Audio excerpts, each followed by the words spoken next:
मकान या दुकान, प्लॉट या ऑफिस, इन्वेस्ट तो करना है, but what is the correct choice?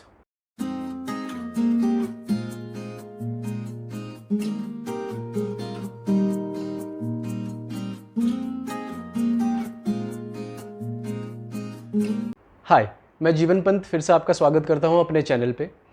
आज के वीडियो में मैं आपको एक ओवरव्यू दूंगा रेजिडेंशियल और कमर्शियल प्रॉपर्टीज़ के बारे में, जिससे कि मुझे उम्मीद है इस वीडियो के अंत तक आपका एक कन्फ्यूजन तो ज़रूर दूर हो जाएगा कि आपके लिए सही क्या है, रेजिडेंशियल या कमर्शियल।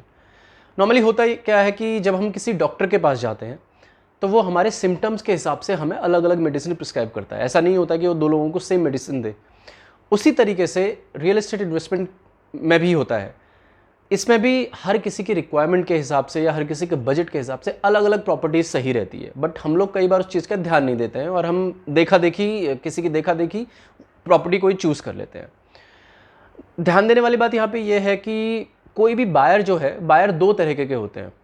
एक बायर वो है जिसको क्लियरिटी है कि उसे क्या करना है। मसलन अगर आपको घर लेना है अपने रहने के लिए, तो आपको क्लियरिटी है कि मुझे फ्लैट खरीदना है क्योंकि आपको जाके उसमें रहना है।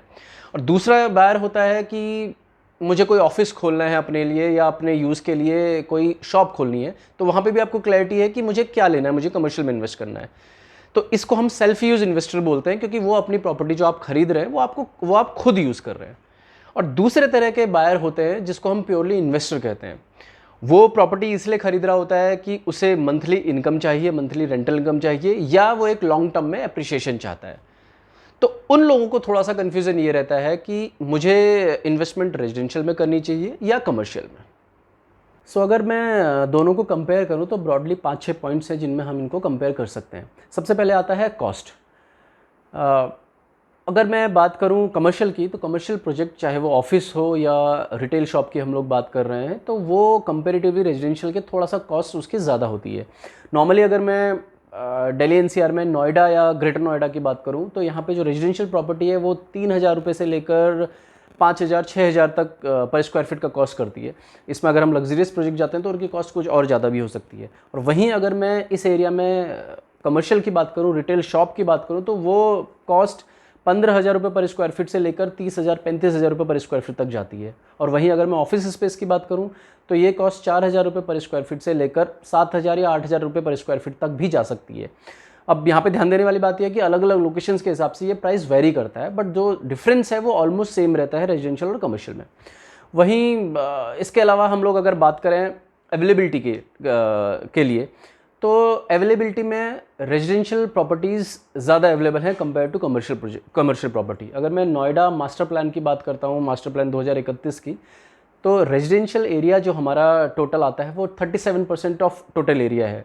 जबकि मैं कमर्शियल की बात करूँ या रिटेल शॉप की बात करूँ तो वो एरिया 3.75% का है। और आईटी स्पेसेस या ऑफिस स्पेस की बात करें तो ये एरिया 9 से 10% का है। तो इसमें डिमांड एंड सप्लाई का रूल आता है, क्योंकि कमर्शियल जो प्रोजेक्ट प्रॉपर्टीज़ हैं वो उनकी अवेलेबिलिटी कम है, तो कंपैरेटिवली उनकी डिमांड रेजिडेंशियल से ज़्यादा होती है। और अगर हम बात करें मंथली या ईयरली रिटर्न्स की या रेंटल इनकम की, जो कि एक बहुत बड़ा फैक्टर होता है कोई भी प्रॉपर्टी लेने का, क्योंकि अगर आप कोई इन्वेस्टमेंट कर रहे हैं, कोई प्रॉपर्टी ले रहे हैं, तो आप ये चाहते हैं कि आपको उससे मंथली उससे एक इनकम हो, किराया आए। तो इस पर अगर हम बात करें तो जो रेजिडेंशियल प्रॉपर्टी में रेंटल इनकम होती है, कमर्शियल प्रॉपर्टीज़ के कंपैरेटिवली थोड़ा कम होती है। एक सिग्निफिकेंट डिफरेंस है दोनों के रिटर्न्स में। अगर मैं बात करूँ एवरेजली नोएडा या ग्रेटर नोएडा की अगर मैं बात करूँ, तो जो रेजिडेंशियल प्रॉपर्टी में हमारा एक एवरेज ईयरली इनकम होती है वो 1.5 से 2.5% तक होती है, और अगर बहुत हायर केस में जाएंगे तो 3% तक हो सकती है। लेकिन वहीं अगर मैं बात करूँ कमर्शियल प्रोजेक्ट की या कमर्शियल प्रॉपर्टी की, शॉप या ऑफिस स्पेस की, तो ये जो रिटर्न है, जो ईयरली इनकम है, वो 5% से लेकर 10% होती है, डिपेंड करता है अलग अलग प्रोजेक्ट के हिसाब से। तो एक बहुत बड़ा ये फैक्टर होता है, ये काफ़ी अच्छा डिफरेंस है दोनों में ही।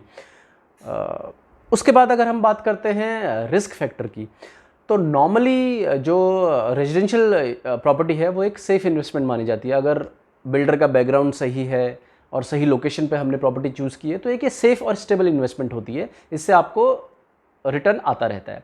वहीं अगर मैं बात करता हूँ कमर्शियल प्रोजेक्ट की, तो कमर्शियल प्रोजेक्ट में हमें ये देखना पड़ता है कि हमें कोई लीज गारंटी आफ्टर पोजीशन मिल रही है या नहीं मिल रही है, क्योंकि उस पर बहुत सारी चीज़ें डिपेंड करती हैं। क्योंकि कमर्शियल प्रॉपर्टी अगर सही जगह पे नहीं है तो उसको रेंट पे चढ़ाना थोड़ा सा मुश्किल हो जाता है।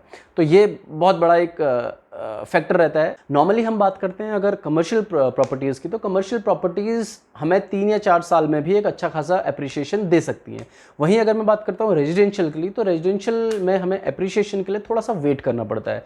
ये मतलब अगर हमें 7 या 8 10 साल कोई प्रॉपर्टी रिटेन करते हैं तो नॉर्मली हमें उसमें एप्रिसिएशन ज़्यादा मिलता है। उसके बाद अगर हम बात करते हैं कि हमें किस टाइम पे इन्वेस्ट करना चाहिए, किस टाइम पे का मेरा मतलब है कि किस स्टेज पे, यानी कोई आप प्रोजेक्ट चूज़ कर रहे हैं तो उसकी स्टेज क्या है।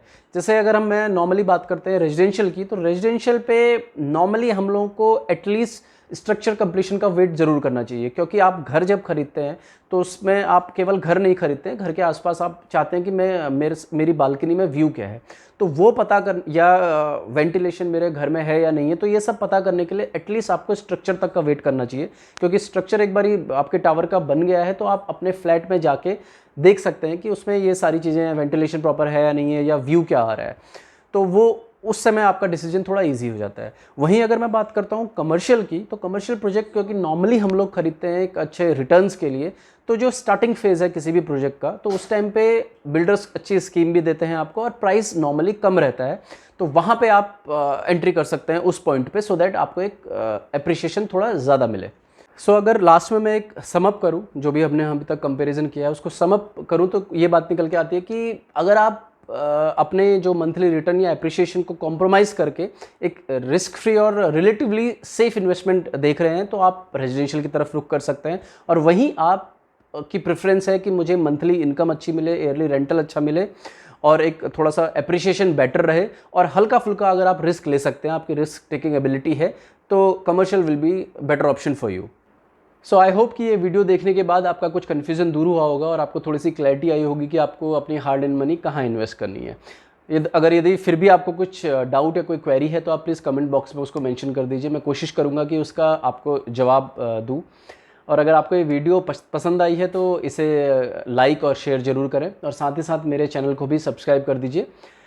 हम आगे भी इस तरह की इंसाइटफुल वीडियोज़ आपके लिए लाते रहेंगे। तब तक आप सभी अपना ख्याल रखिए। धन्यवाद।